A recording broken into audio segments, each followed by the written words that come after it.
ഒരു പരീക്ഷണം സക്സസ് ആയി. അപ്പോൾ അതിൻ്റെ റിസൾട്ടാണ് നിങ്ങൾ ഈ കാണുന്നത്. അപ്പം ഇത് നമ്മുടെ തിരുവനന്തപുരംകാരുടെ കപ്പലണ്ടി മുട്ടായി, വടക്കോട്ട് പോയി കഴിഞ്ഞാൽ കടല മുട്ടായി. അപ്പോൾ അതിന് വേണ്ടിയിട്ട് ഞാൻ 1.5 കപ്പ് കപ്പലണ്ടി എടുത്തിട്ടുണ്ട്. അത് ചൂടാക്കി അതിൻ്റെ തൊലിയെല്ലാം കളഞ്ഞ് 1.5 ഗ്ലാസ്സാണ് എടുത്തിട്ടുള്ളത്. പിന്നെ അതിന് വേണ്ടിയിട്ട് 1 ഗ്ലാസ് ശർക്കര പൊടിച്ചതും എടുത്തിട്ടുണ്ട്. നമുക്കിനി ശർക്കര ഒന്ന് അരിച്ചെടുക്കണം. അതിന് വേണ്ടി അതൊന്ന് തിളപ്പിച്ച് വെള്ളം ചേർത്ത് 1/4 ഗ്ലാസ് വെള്ളം ചേർത്ത് നന്നായിട്ട് ചൂടാക്കി അരിച്ചെടുക്കണം. അരിച്ചെടുത്ത് കഴിഞ്ഞിട്ട് അത് ചുവട് കട്ടിയുള്ളൊരു ചീനച്ചട്ടിയിലോ പാനിലോ ഒഴിച്ച് നന്നായിട്ട് തിളപ്പിക്കണം. അത് തിളച്ച് വരുമ്പോഴത്തേക്ക് അതിലേക്ക് നമുക്ക് 1 സ്പൂൺ നെയ്യ് ചേർക്കാം. നെയ്യ് ചേർത്തിട്ട് വീണ്ടും നന്നായിട്ട് ഇളക്കണം. ഇനി നമുക്കത് ഒരു നൂൽ പരുവത്തിലാക്കി എടുക്കണം. അതായത് ഒരു നൂൽ പരുവം എന്ന് പറഞ്ഞാൽ അത് കട്ടിയായിട്ട് കിട്ടും. ഇങ്ങനെ നമ്മളത് പിടിക്കാൻ നോക്കിയാൽ ഒടിഞ്ഞു കിട്ടും. അതിനെയാണ് ഒരു നൂൽ പരുവം എന്ന് പറയുന്നത്. അപ്പോൾ എന്നാൽ മാത്രമേ നമുക്ക് കടലമുട്ടായി കറക്റ്റായിട്ട് കിട്ടുള്ളൂ. അപ്പോൾ അതിൻ്റെ പതയൊക്കെ വറ്റി കഴിയുമ്പോൾ നമുക്ക് കുറച്ച് 1-2 തുള്ളി തണുത്ത വെള്ളത്തിലേക്ക് ഒഴിച്ച് നോക്കാം. ഒഴിക്കുമ്പോൾ അത് നല്ല കട്ടിയായിട്ട് വരും.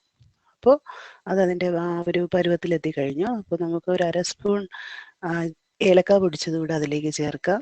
അതിൻ്റെ കൂടെ തന്നെ ഈ വറുത്ത് വെച്ചേക്കുന്ന കടലയും ചേർക്കാം. അതിനുശേഷം അത് നന്നായിട്ട് ഇളക്കണം, ഇളക്കി യോജിപ്പിക്കണം. എല്ലാ കടലയിലും ആ ശർക്കരയുടെ അത് എത്തിച്ചേരണം. അതിന് വേണ്ടിയിട്ട് നന്നായിട്ട് ഇളക്കണം. തീ ഓഫ് ചെയ്യാൻ മറക്കരുത്.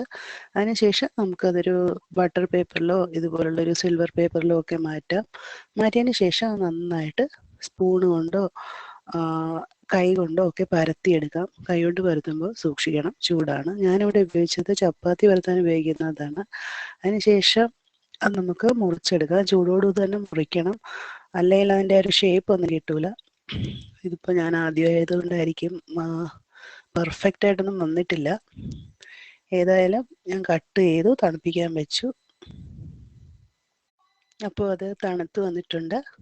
അത് നല്ല ക്രിസ്പി ആയിട്ടിരിക്കുന്നുണ്ട്. അപ്പോൾ നമ്മുടെ ഹോം മെയ്ഡ് കപ്പലണ്ടി മുട്ടായി റെഡി.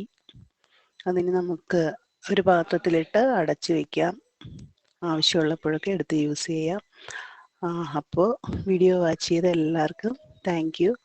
എന്നെ എല്ലാവരും സപ്പോർട്ട് ചെയ്യണം. ഇതുപോലെയുള്ള ചെറിയ ചെറിയ വീഡിയോസുമായിട്ട് ഞാൻ വീണ്ടും വരുന്നതായിരിക്കും. Thank you.